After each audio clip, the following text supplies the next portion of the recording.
Bonjour et bienvenue à tous, chers abonnés, sur votre chaîne préférée, EM Cameroun Info 237, EM.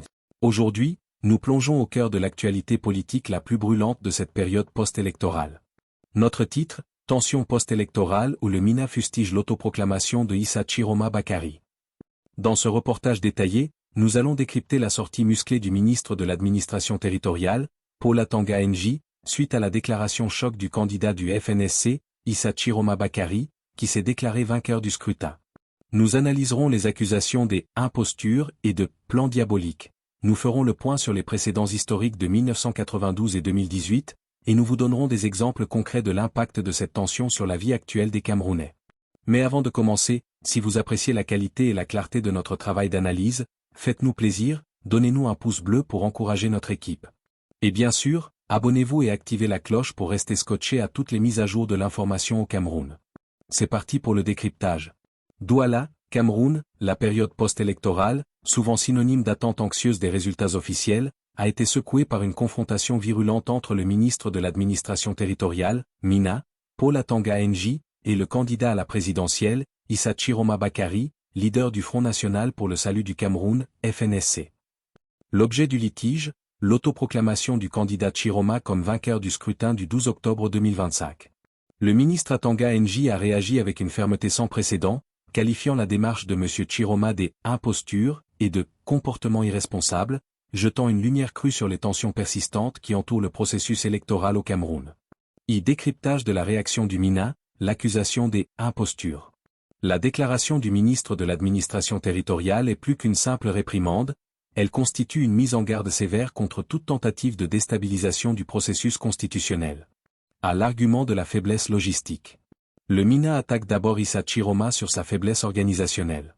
L'accusation selon laquelle le candidat aurait été incapable de se faire représenter dans la moitié des bureaux de vote est un argument factuel majeur dans le contexte électoral camerounais. Explication détaillée et concrète. Au Cameroun, avoir des représentants dans tous les bureaux de vote, BDV, est crucial. L'absence d'observateurs de parti dans un BDV signifie qu'il est impossible pour le candidat de contester les résultats locaux, car il n'a pas de procès-verbaux, PV, signés pour prouver d'éventuelles fraudes. Exemple de la vie actuelle. Pour l'électeur lambda, cela illustre le fossé entre les grands partis, souvent mieux financés et organisés, et les petits partis.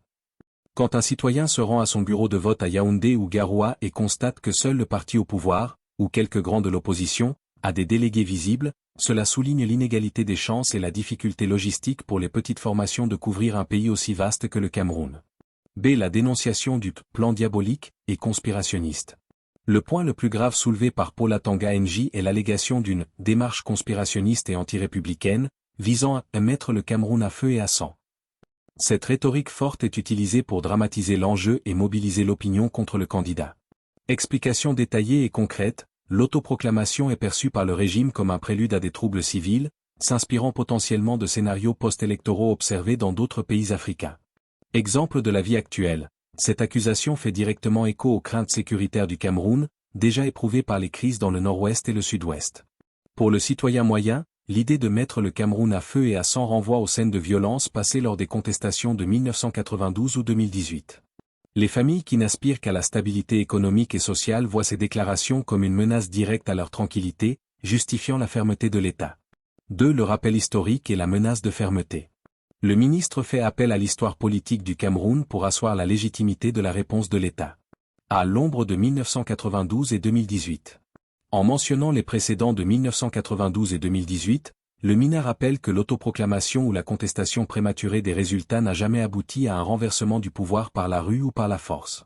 Explication détaillée et concrète. En 1992, le candidat John Fruendi, SDF, s'était autoproclamé vainqueur, conduisant à une crise politique majeure et à l'état d'urgence dans certaines régions. En 2018, des contestations importantes ont également eu lieu. Ces références servent d'avertissement, l'appareil d'État a toujours réussi à contenir ces tentatives.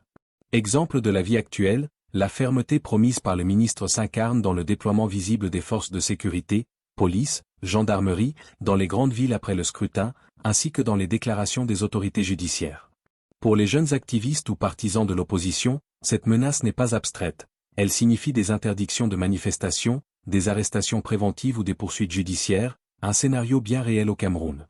La phrase emblématique, il ne faut pas jouer avec le Cameroun. La citation du chef de l'État, Paul Biya, est un marqueur symbolique fort dans la politique camerounaise. Elle résume la ligne rouge à ne pas franchir. Explication détaillée et concrète. Cette phrase est utilisée par le pouvoir pour indiquer que l'unité, la stabilité et l'intégrité de l'État sont non négociables et que toute action jugée menaçante sera traitée avec la plus grande rigueur. Exemple de la vie actuelle. Pour beaucoup de Camerounais, notamment ceux qui se souviennent des périodes de troubles, cette phrase est rassurante, car elle promet l'ordre.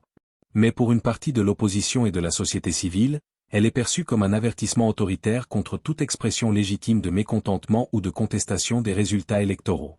3. Le contrepoids des observateurs, un scrutin, sans incident majeur. Pour contrebalancer les accusations de troubles, le MINA met en avant la transparence supposée du scrutin en citant les observateurs. Le chiffre, 5575 observateurs, nationaux et internationaux, accrédités et déployés.